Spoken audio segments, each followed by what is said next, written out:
Hi, welcome to civil connection channel. இப்போ இந்த இதில் நம்ம பார்க்க போகிறது பாலிகான் பற்றி பார்க்க போகிறோம். பாலிகானல் டைமென்ஷன்ஸ் அப்படின்னு சொல்லிச்சுன்னா நம்ம என்னென்னு சொல்லுவோம், 3 சைட்ஸுக்கு மேலே இருக்கிற எந்த ஒரு க்ளோஸ்டு ஸ்ட்ரக்சருமே வந்து நம்ம என்னென்னு சொல்கிறோம் அப்படின்னு சொல்லிச்சுன்னா பாலிகானல் ஸ்ட்ரக்சர் அப்படின்னு சொல்லுவோம். இதில் வந்து அந்த பாலிகானல் ஸ்ட்ரக்சர் வந்து என்ன அப்படின்னு சொல்லிச்சுன்னா எல்லா சைட்ஸுமே ஈக்குவலாக இருக்கும், எல்லா சைட்ஸோட லென்த்தும் ஈக்குவலாக இருக்கும். அதை தான் நம்ம என்னென்னு சொல்கிறோம் அப்படின்னா பாலிகான் அப்படின்னு சொல்கிறோம். ஓகேவா? ஸோ நம்ம இப்போ தான் AutoCADல எப்படி வரையலாம் அப்படிங்கிறத பார்ப்போம். ஸோ அதுக்கு AutoCAD ஓப்பன் பண்ணியிருக்கேன். ஸோ AutoCADல வந்து பாலிகன் வரைகிறதுக்கு பாலிகன் அப்படிங்கிற ஒரு கமாண்ட் கொடுங்க. ஸோ பாலிகன் அப்படின்னு சொல்லிட்டு கமாண்ட் கொடுக்கலாம். அப்படி இல்லை அப்படின்னு சொல்லாச்சுன்னா இங்கே வந்து உங்களுக்கு ட்ரா ஐக்கான்ஸ் இருக்குது, அதாவது ஹோம் டேப்பில் ட்ரா அப்படிங்கிறதுக்கு ஐக்கான்ஸ் இருக்குது. அதில் நீங்கள் வந்து என்ன பண்ணணும் அப்படின்னு சொல்லாச்சுன்னா பாலிகன் சூஸ் பண்ணிக்கோங்க. அந்த இதில் ரெக்டாங்கிள் இருக்கும், அந்த ரெக்டாங்கிளில் ட்ராப் டவுன் பண்ணிங்க அப்படின்னா பாலிகன் இருக்கும். கிளிக் பண்ணிங்கன்னா உங்களுக்கு வந்து உங்களோட கமெண்ட் வந்து ஆக்டிவேட்டாக இருக்கும். ஸோ இதில் வந்து மினிமம் சைட்ஸ் வந்து 3 சைட்ஸ்லேருந்து நம்ம ஆரம்பிக்கலாம். ஓகேவா? ஸோ 3 சைட்ஸ் அப்படிங்கும்போது இதில் நான் 3 சைட்ஸ் இது பண்ணுறேன். நம்பர் ஆஃப் சைட்ஸ் பாலிகன் கொடுத்தோன்னே என்டர் நம்பர் ஆஃப் சைட்ஸ் கேட்டிருக்கு, அதில் 3 கொடுத்துக்கிறேன். கொடுத்துட்டு அது என்ன கேட்குது அப்படின்னா சென்டர் கேட்கும். நான் ஏதாவது ஒரு பாயிண்ட் நீங்கள் பிக் பண்ணிக்கலாம், இல்லைனா உங்களுக்கு கோஆர்டினேட் தெரியும் அப்படின்னா கோஆர்டினேட்டை வந்து நீங்கள் கொடுத்துக்கோங்க. ஓகேவா? ஸோ நான் இதில் வந்து 2,2 கொடுத்துக்கிறேன். ஸோ இதில் வந்து 2 இருக்குது. ஒன்று இன்ஸ்கிரைப்ட் அலாங் தி சர்க்கிள், இன்னொன்று circumscribed along about the circle. Inscribe அப்படின்னு சொல்லிச்சுன்னா ஒரு சர்க்கிள் வரைகிறோன்னா அந்த சர்க்கிளுக்கு உள்ளே வரைகிறது தான் வந்து இன்ஸ்கிரைப். அதுக்கு வெளியே, அந்த சர்க்கிளுக்கு வெளியே, சர்க்கிளை பேஸாக வச்சுட்டு சர்க்கிளுக்கு வெளியே நம்ம வரைகிறோம் அப்படின்னா சர்க்கம்ஸ்கிரைடு. ஓகேவா? ஸோ இன்ஸ்கிரைப்ட் சர்க்கிள் வரைவோம். ஸோ இதுக்கு உங்களுக்கு எக்ஸாம்பிள் நான் வந்து ஒரு சர்க்கிள் போட்டுகிட்டே உங்களுக்கு வரைஞ்சி காட்டுறேன். சர்க்கிள் கமாண்ட் கொடுத்தாச்சு. ஸோ சர்க்கிளோட சென்டர் பாயிண்ட் நான் இங்கே பிக் பண்ணியிருக்கேன். பிக் பண்ணிவிட்டு அதோட ரேடியஸ் வந்து நான் வந்து 50 கொடுத்துக்கிறேன். ஓகேவா? இப்போது இதுக்குள்ளே வந்து அந்த அதே ட்ரையாங்கிளை வரைவோம். பாலிகன் 3 சைட்ஸ், இதோட சென்டர், சர்க்கிளோட சென்டர் கேட்குது. ஸோ சர்க்கிளோட சென்டர் நான் பிக் பண்ணியிருக்கேன். இன்ஸ்கிரைப்ட் ரேடியஸ் வந்து 50 தானே கொடுத்தோம். So radius 50. ஓகேவா? இதே மாதிரி சர்க்கம்ஸ்கிரைட் வரைவோம். ஸோ அகெயின் பாலிகன் 3 சைட்ஸ் தான், சரியா? சென்டர் கேட்குது. ஸோ சென்டர் நான் அதே பாயிண்ட் பிக் பண்ணியிருக்கேன். சர்க்கம்ஸ்கிரைப் ரேடியஸ் வந்து 50. ஓகேவா?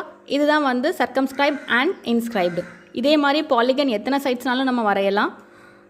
பாலிகன் அப்படின்னு சொல்லிச்சுன்னா எல்லா சைட்ஸுமே ஈக்குவல் லென்த்தில் இருந்தால் தான் பாலிகன். அப்போ ரெக்டாங்கிள்னு பார்த்துட்டோம் அப்படின்னு சொல்லிச்சுன்னா அதுக்கு வந்து ஈக்குவல் சைட்ஸ் கிடையாது. ஸோ இப்போ நான் இதில் வந்து 20 சைட்ஸ் கொடுத்துக்கிறேன். சென்டர் ஆஃப் பாலிகன் இதில் கவுண்ட் பண்ணி பார்த்தீங்க அப்படின்னு சொல்லிச்சுன்னா 20 சைட்ஸ் இருக்கும். ஓகேவா? ஸோ இதுதான் வந்து நம்ம சொல்கிற polygon. Okay, that is sides வந்து ஈக்குவல் லென்த்தில் இருக்கும். இதை நீங்கள் பார்த்தீங்க அப்படின்னு சொல்லிச்சுன்னா சர்க்கிள் மாதிரி இருக்கும். ஓகேவா? அப்புறம் இதில் வந்து ரெக்டாங்கிள் வந்து நம்ம பாலிகனில் வராது. ஸோ அப்போ ரெக்டாங்கிள் எப்படி வரையலாம் அப்படின்னு சொல்லிச்சுன்னா ஒன்று ரெக்டாங்கிள் கமாண்ட் கொடுத்துக்கோங்க. அப்படி இல்லை அப்படின்னு சொல்லிச்சுன்னா இதில் வந்து ரெக்டாங்கிள்க்குரிய ஆப்ஷன் இருக்குது, நீங்கள் அதை சூஸ் பண்ணிக்கோங்க. ஓகேவா? ஸோ இப்போ இந்த ரெக்டாங்கிளில் எப்படி வரையலாம் அப்படிங்கிறது பார்ப்போம். ஸோ ரெக்டாங்கிள் கொடுத்துக்கிறேன், rectangle command. So rectangle command கொடுத்தோன்னா அதுக்கு வந்து ஷார்ட் ஃபார்ம் வந்து RECன்னு கொடுத்தாலும் ரெக்டாங்கிள் தான் வரும். இல்லை ரெக்டாங்கிள்னு நீங்கள் ஃபுல்லாக டைப் பண்ணாலும் ரெக்டாங்கிள் கமாண்ட் தான் போகும். இதில் வந்து ஸ்பெசிஃபை த ஃபஸ்ட்டு கார்னர் கேட்டிருக்கு. அதுக்கு ஃபஸ்ட்டு கார்னர் ஸ்பெசிஃபை பண்ணுறதுக்கு முன்னாடி நீங்கள் என்ன பண்ணலாம், சாம்பர் கமாண்ட் கொடுத்துக்கலாம். சாம்பர்னு ஒன்றும் இல்லை, இப்போது நீங்கள் வந்து ஃப்ரஸ்ட்ரேட்டட் இது வரைவீங்கல்ல அதே மாதிரி. இப்போ வந்து இந்த ஷார்ப் கார்னர்ஸ் இருக்கும், அதுக்கு பதிலாக நீங்கள் என்ன பண்ணலாம், பிளண்ட் கார்னர்ஸ் வரைஞ்சிக்கலாம். ஓகேவா? அடுத்தது சாம்பர் வந்து பார்த்திங்க அப்படின்னா நீங்கள் வந்து 0 நான் 0 இருக்கான்னு செக் பண்ணிக்கிறேன். ஸோ எலிவேஷன் 0, ஃபில்லட் வந்து 0, ஃபில்லட் ரேடியஸ் அதாவது கர்வ்டு ரேடியஸ் வந்து அதாவது ஷார்ப்பாக முடியாமல் ரவுண்ட் எட்ஜாக முடிகிறதுக்கு வந்து ஃபில்லட் கொடுக்குறோம். அப்புறம் திக்னஸ் என்ன அப்படின்னு சொல்லிச்சுன்னா அதோட லைன் திக்னஸ் வந்து ஜாஸ்தியாக இருக்கும். அது எல்லாமே நம்ம பார்ப்போம். அடுத்தது விட்த்து, ஓகேவா? இப்போ நம்ம ஒவ்வொன்றா பார்ப்போம். ஃபஸ்ட்டு வந்து ரெக்டாங்கிள் வந்து ஷார்ப் எட்ஜ் வச்சு வரைகிறதுக்கு நான் அப்படிங்கிறது கொடுத்துக்கிறேன். First corner of the rectangle கேட்கு. ஸோ ரெக்டாங்கிள் அப்படின்னு சொல்லாச்சுன்னா இந்த கார்னரும் அடுத்த ஆப்போசிட் கார்னர் சூஸ் பண்ணால் போதும், ஹைட்டு நம்மளுக்கு கிடச்சிடும். அப்படி தானே? ஸோ அதை தான் இப்போ வரைய போகிறோம். ஸோ இப்போ வந்து நான் வந்து ஃபஸ்ட்டு கார்னர் வந்து 0,0ன்னு எடுத்துக்கிறேன். ஸோ ரெக்டாங்கிள் பார்த்திங்களா, இந்த கார்னர் வந்து நான் கொடுத்துட்டேன் கோஆர்டினேட்டாக. இப்போ அடுத்த கார்னர் கோஆர்டினேட் கொடுக்குறேன். அதுக்கு லென்த் வெர்சஸ் விட்த்து கொடுக்கணும். ஸோ லென்த்து இப்போ நீங்கள் அடுத்த கோஆர்டினேட் கொடுக்குறீங்க அப்படின்னா லென்த்துக்கமாக அடுத்த விட்த்துக்குரிய இது கொடுக்கணும். ஸோ நான் இங்கே வந்து 100,50 அப்படின்னு கொடுத்துக்கிறேன். ஸோ உங்களுக்கு ரெக்டாங்கிள் இதோட லென்த் வந்து 100, இதோட லென்த் வந்து 50. ஓகேவா? ஸோ இதுதான் வந்து கோஆர்டினேட் பேஸ் பண்ணது. அடுத்தது திருப்பி இதே ரெக்டாங்கிளில் நம்ம என்ன பண்ணலாம் அப்படின்னு சொல்லாச்சுன்னா, ஃபஸ்ட்டு கார்னர் நான் சூஸ் பண்ணிக்கிறேன். இப்போ இதில் வரையும் போது என்ன இருக்குன்னா ஏரியா கேட்குது. ஸோ நான் ஏரியா கொடுக்கும்போதே நான் என்ன பண்ணுறேன், 200 அப்படிங்கிறது கொடுக்குறேன். ஓகேவா? அப்போ அதோட லென்த்து கேட்குது. ஸோ லென்த் இல்லைனா விட்த்து எது உங்களுக்கு தெரியுமோ அதை நீங்கள் கொடுக்கலாம். ஓகேவா? ஸோ லென்த்து கொடுத்தீங்கன்னா விட்த்து வந்து அதுவே எடுத்துக்கும். ஏன்னா ஏரியா நீங்கள் ஆல்ரெடி கொடுத்துட்டீங்க. ஸோ நான் விட்த்து நான் சூஸ் பண்ணிக்கிறேன். விட்த்து வந்து நான் 5ன்னு சூஸ் பண்ணிக்கிறேன். ஓகேவா? ஸோ இப்போ உங்களோட ரெக்டாங்கிள் பாருங்கள், க்ரியேட் ஆகிடுச்சா? இவ்வளோ தான் வந்து ரெக்டாங்கிளுக்கு வந்து அதாவது ஏரியா தெரிஞ்சதுன்னா. அடுத்தது அகெயின் ரெக்டாங்கிள் கமெண்ட் நான் சூஸ் பண்ணியிருக்கேன். இதில் டைமென்ஷன் கொடுத்து பண்ணலாம். டைமென்ஷனாக லென்த்து விட்த்து நம்ம ஆல்ரெடி லென்த்து விட்த்து கொடுத்து தான் வரைஞ்சிருக்கோம். ஸோ லென்த் வந்து நான் வந்து 100 சூஸ் பண்ணியிருக்கேன்.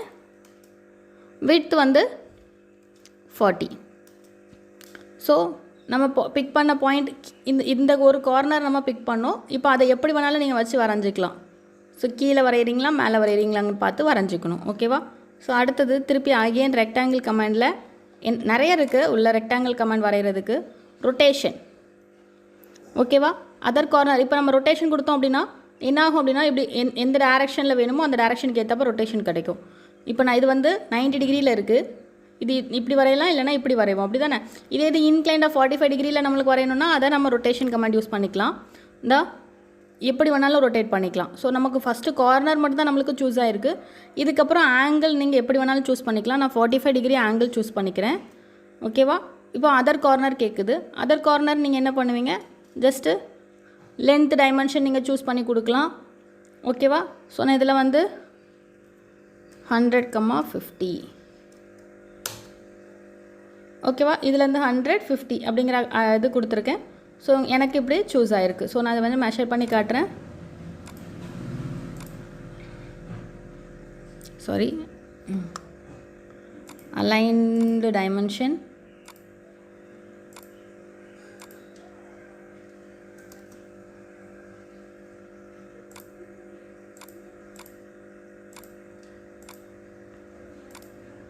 vertical measurement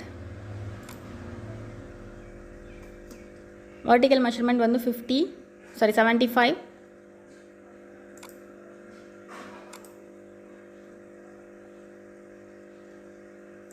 horizontal measurement 50. ஓகேவா? ஸோ இதுதான் வந்து நம்ம மெஷர் பண்ணுறது. ஸோ இவ்வளோ நம்ம வந்து ரெக்டாங்கிளில் நம்ம வந்து ஷார்ப் எட்ஜஸ் வச்சு பார்த்தோம். இதுக்கப்புறம் எப்படி சாம்ஃபர் பண்ணலாம் அப்படிங்கிறது பார்ப்போம். So again rectangle comment, chamfer comment கொடுக்குறேன். இதோட ரேடியஸ் வந்து இதோட சைஸ் வந்து நான் என்ன பண்ணுறேன், ஒரு லைன், அதாவது இங்கே ஒரு லைன் இருக்குது, இங்கே ஒரு லைன் இருக்குது. ஒரு லைனில் வந்து நான் வந்து என்ன டிஸ்டன்ஸ், இந்த கார்னர்லேருந்து எவ்வளோ டிஸ்டன்ஸ் தள்ளி கட் பண்ணணும், இந்த லைனில் எவ்வளோ தூரம் கட் பண்ணணும் அப்படிங்கிறது கேட்கும். ஸோ அதுக்கு நான் வந்து 3 ஒரு பக்கமும் இன்னொரு பக்கம் 5 அப்படிங்கிறது கொடுக்குறேன். ஓகேவா? ஸோ இப்போ வந்து ஃபஸ்ட்டு கார்னர் வரைய கேட்குது. நான் ஃபஸ்ட்டு கார்னர் இங்கே சூஸ் பண்ணுறேன். ரொட்டேஷன் நான் வந்து அகெயின் 0 டிகிரின்னு மாற்றிக்கிறேன். நீங்கள் இங்கே இந்த ரெக்டாங்கிள் வரையும் போது மட்டும் ப்ரீவியஸாக என்ன வரைஞ்சிருக்கீங்களோ அது அப்படியே வந்து எக்ஸிக்யூட் ஆகும். நீங்கள் என்ன பண்ணணும், அதை ஆல்ரெடி என்ன பண்ணீங்களோ அதை வந்து 0ன்னு மாற்றிக்கணும். சரியா? ஸோ இப்போ நான் ரெக்டாங்கிள் சூஸ் பண்ணுறேன். பார்த்தீங்கன்னா தெரியும், இந்த பக்கம் வந்து அதிகமாக கட் ஆகிருக்கும், இங்கே வந்து கம்மியாக கட் ஆகிருக்கும். ஸோ இந்த இதில் பாருங்கள், இதில் அதிகமாக கட் ஆகிருக்கும், இங்கே இதாக இருக்கும். வேணா வந்து ஸ்ட்ரைட் லைன் வரைஞ்சி பார்ப்போமா?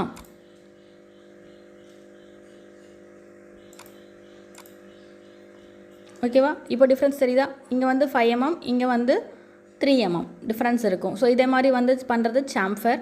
ஸோ அகெயின் நான் ரெக்டாங்கிள் கமெண்ட் யூஸ் பண்ணுறேன். இந்த சாம்ஃபரை வந்து நீங்கள் வந்து ஆல்ரெடி பண்ணியிருக்கிறதுனால இதை 0ன்னு மாற்றிக்கோங்க. இப்போ வந்து எலிவேஷன் சீம்ஸ் சேமாக தான் இருக்கும். நீங்கள் எப்படி நீங்கள் வரைகிறீங்களோ அதுக்கு ஏற்றப்போ தான் எலிவேஷன் இருக்கும். ஸோ நான் எலிவேஷன் ஜஸ்ட்டு நான் கொஞ்சம் பெருசாக போட்டுக்கிறேன். ஸோ இப்போ ஃபஸ்ட்டு கார்னர் கேட்கும். நீங்கள் அதில் லென்த்து கொடுத்து கூட நீங்கள் ஜாயின் பண்ணிக்கலாம். சேம் ஆஸ் ஃபஸ்ட்டு ரெக்டாங்கிள் எப்படி போட்டிங்களோ அப்படியே தான் இருக்கும். ஓகேவா? ஆனால் 3Dயில் வச்சு பார்த்துக்கோங்க. சேம். என்ன டிஃப்ரென்ஸ் அப்படின்னு சொல்லியாச்சுன்னா இங்கே வந்து ரெக்டாங்கிள் வந்து 0 0 அப்படிங்கிற ஒரு இதில் இருக்கும். ஆனால் இந்த ரெக்டாங்கிள் பார்த்திங்க அப்படின்னா கொஞ்சம் தள்ளி இருக்கும். இதை வேணால் ஃப்ரண்ட் வியூவில் வச்சு பார்ப்போமா? டிஃப்ரென்ஸ் தெரியுதா?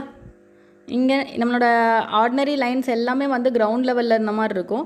ஆனால் இந்த ரெக்டாங்கிள் மட்டும் கொஞ்சம் உயரத்தில் தள்ளி இருக்கும். இதுதான் வந்து எலிவேஷன், ரெக்டாங்கிள் எலிவேஷனுக்குரிய டிஃப்ரென்ஸ். ஓகே, ஸோ இதை நான் அகெயின் டாப் வியூ வச்சுக்கிறேன். உங்களுக்கு வியூ காட்டுறதுக்காக தான் அந்த இதை எடுத்திருந்தேன். ஓகேவா? Again rectangle. அடுத்தது ஃபில்லட் வந்து ரேடியஸ், அதாவது கர்வ். இங்கே வந்து ஸ்ட்ரெயிட்டாக கட் பண்ணியிருக்கு. அதே இது ரேடியஸில் கொடுக்குறோம். ஸோ ரேடியஸில் கொடுக்கும்போது இது வந்து 3 mm ரேடியஸ் கொடுத்துக்கிறேன். எலிவேஷன் நான் 0ன்னு மாற்றிக்கிறேன். ஃபில்லட் பாருங்கள், கர்வ்டு. இந்த கர்வ் பண்ணியிருக்கிறதோட ரேடியஸ் வந்து 3 mm. ஓகேவா? ஸோ இதுதான் வந்து ரெக்டாங்கிள் கமெண்ட். அடுத்தது ஃபில்லட் வந்து நான் 0ன்னு மாற்றிக்கிறேன். அடுத்தது திக்னஸ் வந்து சிம்லர் டு எலிவேஷன் மாதிரி, ஆனால் திக்னஸ் வந்து ஜாஸ்தியாக தெரியும். அதுதான் இப்போ நான் வந்து again rectangle thickness 3 mm thickness rectangle. Difference தெரியுதா? திக்னஸ் அதாவது பிளேட் மாதிரி மாடல் ஆயிருக்கு. சரியா? இது வந்து 3Dயில் பார்க்கும்போது நம்மளுக்கு தெரியும், 2Dயில் பார்க்கும்போது நம்மளுக்கு தெரியாது. அதனால் நம்ம 3Dயில் வச்சு நான் காமிச்சிருக்கேன். இதோட திக்னஸ் பார்த்திங்க அப்படின்னா 3 mm இருக்கும். ஓகேவா? ஸோ இதோட டாப் வியூ பார்க்குறோம்.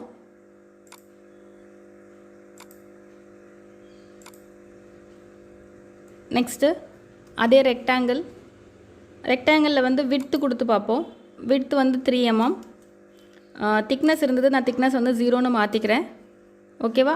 ஸோ இப்போ அதில் இது வரையும்போது பாருங்கள், திக்னஸ் எப்படி வருது. இது வந்து திக்னஸ் கொடுத்து வரைகிறது. ஸோ இதுதான் வந்து ரெக்டாங்கிள் கமாண்ட். ஓகேவா? ஸோ இதெல்லாம் வந்து ரெக்டாங்கிள். அப்புறம் பாலிகன்னா என்னென்னு பார்த்தோம். பாலிகனுக்கு எத்தனை சைட்ஸ் வேணாலும் நம்ம கொடுக்கலாம். அதுக்கப்புறம் ரேடியஸ் கொடுக்குறோம். இன்ஸ்கிரைப் சர்க்கிளா, சர்க்கம்ஸ்கிரைப் சர்க்கிளா அப்படிங்கிறத காமிக்கிறோம். இவ்வளோ தான் வந்து பாலிகன் வரைகிறது எப்படி அப்படிங்கிறது பார்த்தது. ஓகேவா? ஸோ மீதி அடுத்தது இன்னொரு கமெண்ட் வந்து நம்ம அடுத்த வீடியோவில் பார்ப்போம். தேங்க்யூ.